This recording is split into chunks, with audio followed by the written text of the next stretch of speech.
And then when we were preparing for this, you talked about something called PACE, P-A-C-E, and what is that, and how does it affect? That's for commercial buyers of solar, right? That's right. I mean, it's a national policy, and different states have implemented it different ways, but in Maryland, it's just for commercial from the tax assessor's perspective, so that would include nonprofits as well. But basically, PACE stands for Property Assessed Clean Energy, and PACE is basically a government policy that says that energy improvements, solar, energy efficiency, lighting, et cetera, are considered public benefits, and therefore they can be funded through a public benefits assessment like a sewer assessment or a new water line to your community. The beauty of PACE is that you can borrow basically through your tax bill. It's private money that the county administers the process, and that private money gets loaned to the individual property owner, like I said, whether that's a small business or whether that's a church or a nonprofit. Even if they don't pay a tax bill, this is a vehicle for them to now pay the loan back for the solar system. And the idea is, and it's a requirement, that it has to be cash flow positive. So they have to start saving money month one.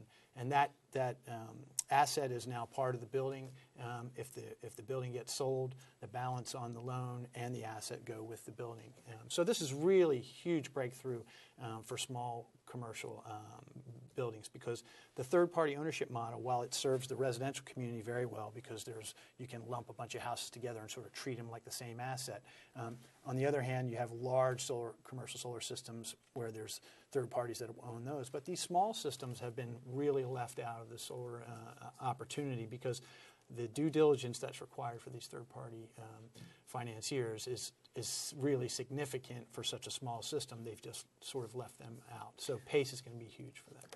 So that could lead to like every major building that you drive past on your way to work being like retrofitted with solar over time? Well, it certainly could. I mean, you still have to have good applications, so you don't want to be heavily shaded and things like that. And historic districts have their own guidelines and things like that. But it is definitely going to take off, and right now it's been adopted in Montgomery County, Anne Arundel County, Queen Anne's, and I believe Howard. But it's an opt-in policy that state passed the legislation 5 or 6 years ago. So I think we're going to see a lot more counties with PACE before long. Good. So what do you see is happening in the future besides this? What does it look like 10 years from now, the industry? Well, I think that the industry is poised for a lot more growth. We just had the extension of the federal investment tax credit for another 5 years, another 3 years at 30%, and then it steps down incrementally the next 2 years. So that was a huge signal to the industry and to the country that we're committed to this. Solar continues to become less partisan. Distributed energy in general is becoming less partisan. So that's a really good thing. Many of us are on the same page about this. So I think the future is bright from that standpoint. The technology continues to develop incrementally. I think the next big thing we're going to see is batteries and storage. Right now storage is really sort of a niche piece of the mix, but in certain markets like Hawaii and California, storage is starting to take off for various reasons. In the case of Hawaii, there's so much solar penetration that they're now no longer giving full retail credit for what you export to the grid. So now consumers are starting to say, well, maybe I don't want to be connected to the grid if I can't use it in the same way that I did in the past. So they're starting to create some demand for storage. In California, they still get full retail credit for their net metering. They're exporting to the grid, but they have high penetrations there. So the state has implemented policy to incent storage.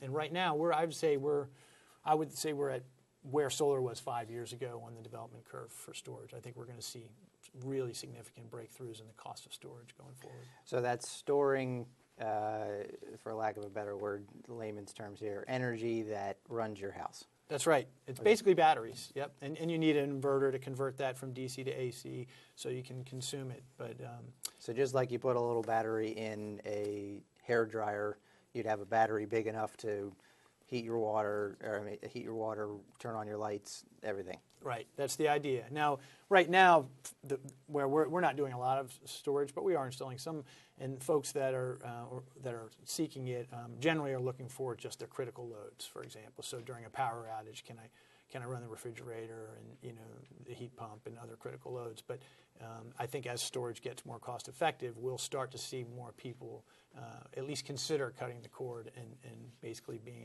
an island, generating, consuming their own energy. And that's a good thing to have everybody kind of on their own. I don't believe that's where we want to go. I think it's a good thing because it advances the development from the utilities perspective.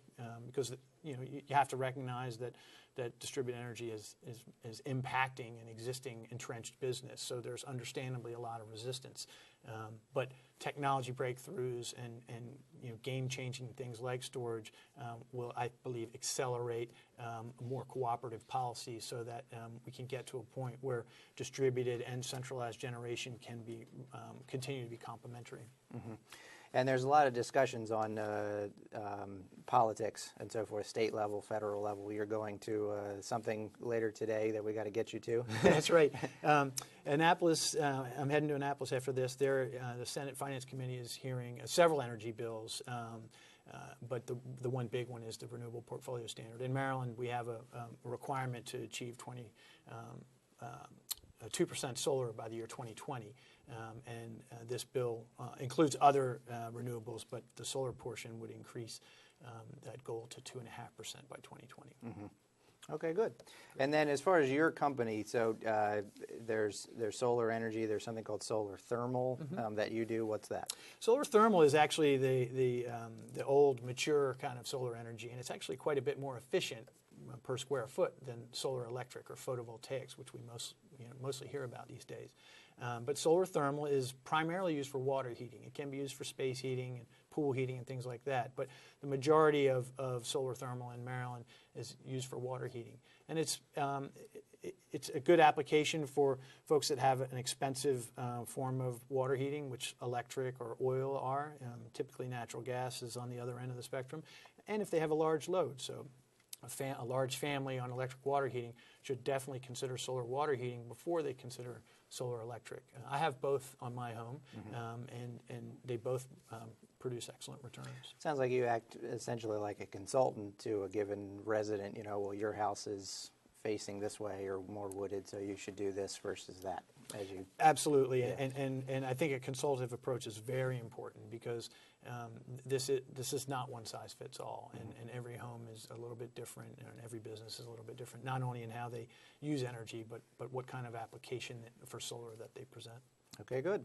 How can people get in touch with you? Well, best way is probably to come to our website, www.solarsaves.net. That's solarsaves.net.